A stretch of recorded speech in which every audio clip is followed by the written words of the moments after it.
नमस्कार दोस्तों, गुरुकुल में आपका स्वागत है। आज हम लोग क्लास 10th की हिंदी बुक क्षितिज से सूरदास के पद को पढ़ेंगे। सूरदास के ये पद सूरदास के भ्रमर गीत से लिया गया है।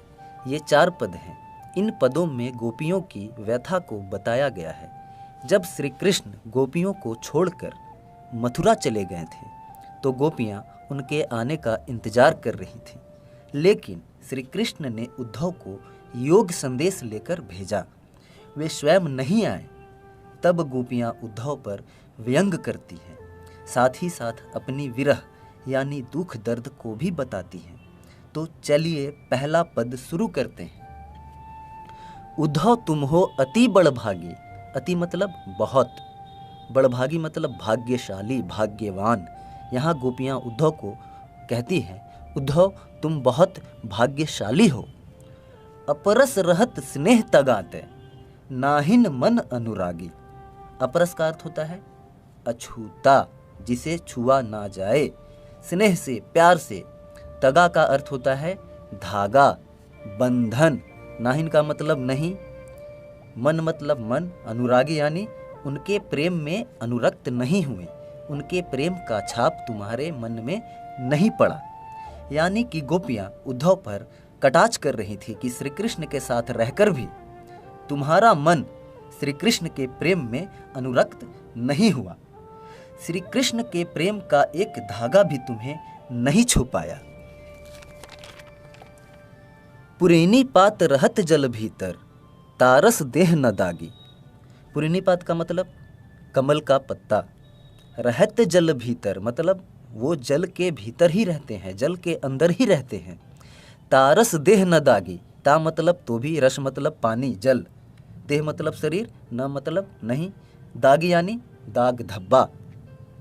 यानी कि कमल का पत्ता जो है वो पानी में रहते हुए भी पानी से निर्लिप्त रहता है, पानी उसे छू भी नहीं पाता। यानी कि उसके शरीर पर पानी का एक धब्बा भी नहीं लगता है।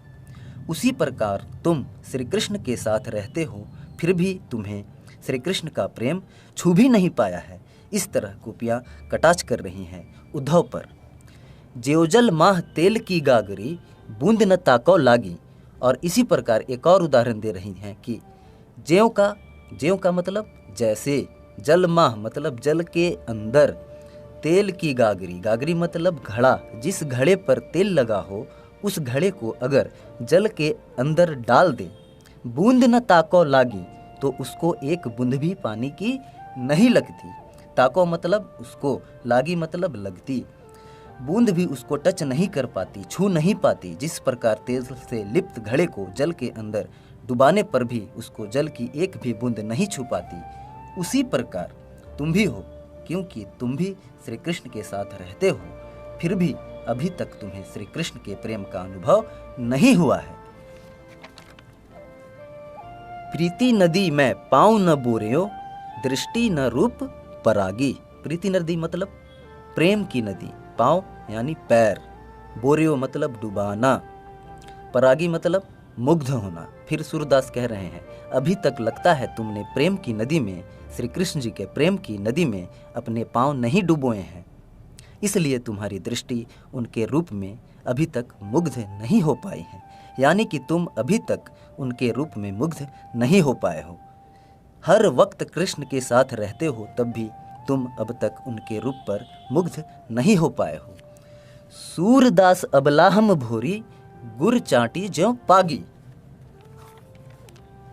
सूरदास जी ये कहते हैं कि गोपियाँ ये कहने लगी, अबला हम भोरी। अबला मतलब जिनमें कोई शक्ति न हो, कमज़ोर जो होती हैं।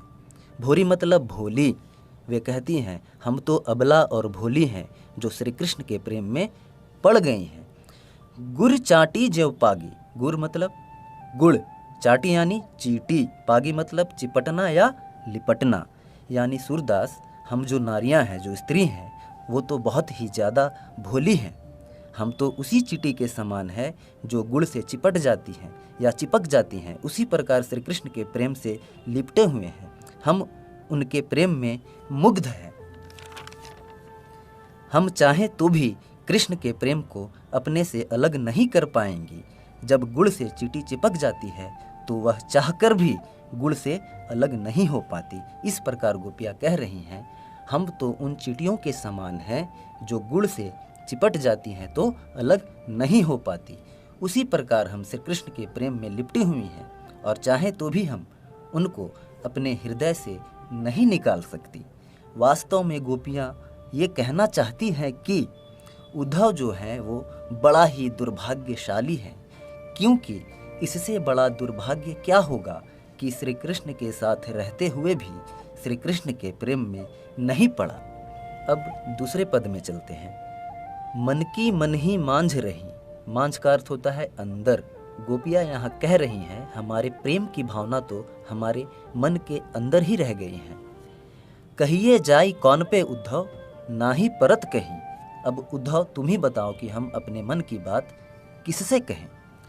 अवधि आधार आस आवन की, तन मन बिथा सही। अवधि का अर्थ होता है समय, आवन मतलब आना, आगमन, किसी का आना। बिथा का मतलब होता है दुख दर्द।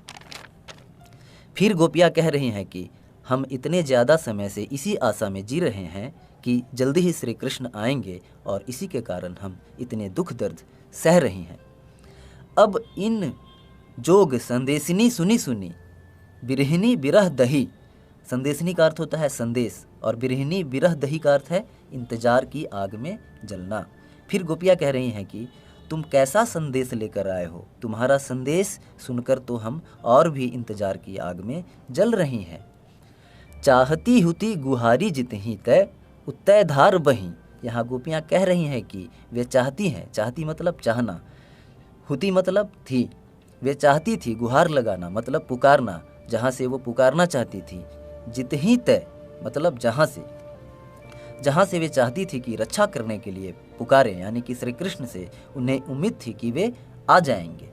उत्तय धार बही, वहीं से, उत्तय मतलब वहीं से, धार बही योग संदेश की धारा बह निकली, यानी कि श्री कृष्ण से उन्हें उम्मीद थी कि वे आकर उनकी विरह वेदना को, दुख दर्द को शांत करेंगे, लेकिन वहीं से उन्होंने योग संदेश की जो धारा बहा दी है वो उसमें बह गई है, यानी कि उनके दुख को श्री कृष्ण ने न आकर और योग संदेश को भेजकर उनकी दुख को और भी ज़्यादा बढ़ा दिया है।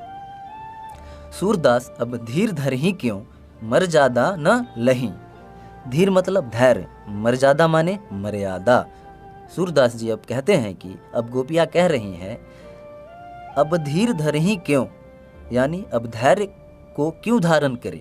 मर्यादा न लही, जब श्री कृष्ण ने ही मर्यादा का पालन नहीं किया है। श्री कृष्ण को प्रेम के मर्यादा के अनुसार आ जाना चाहिए था, क्योंकि प्रेम के बदले में तो प्रेम दिया जाता है, जबकि श्री कृष्ण ने योग संदेश भेजकर जो प्रेम की मर्यादा है उसका पालन नहीं किया है। तो अब हम धैर्य को कैसे धारण करें, यानी कि अब हमारा धैर्य छूटा जा रहा है, क्योंकि श्री कृष्ण ने प्रेम की मर्यादा ही नहीं रखी है, प्रेम की मर्यादा का पालन ही नहीं किया है। इस प्रकार से गोपियाँ अपनी विरह वेदना को उद्धव से बता रही थीं। ठीक है दोस्तों, धन्यवाद। नेक्स्ट वीडियो में हम पद 3 और 4 को पढ़ेंगे। ठीक है, जय हिंद, वंदे मातरम। अगर वीडियो पसंद आया होगा तो लाइक कीजिएगा, और अगर किसी भी तरह का प्रॉब्लम होगा तो कमेंट करके ज़रूर बताइएगा दोस्तों। धन्यवाद।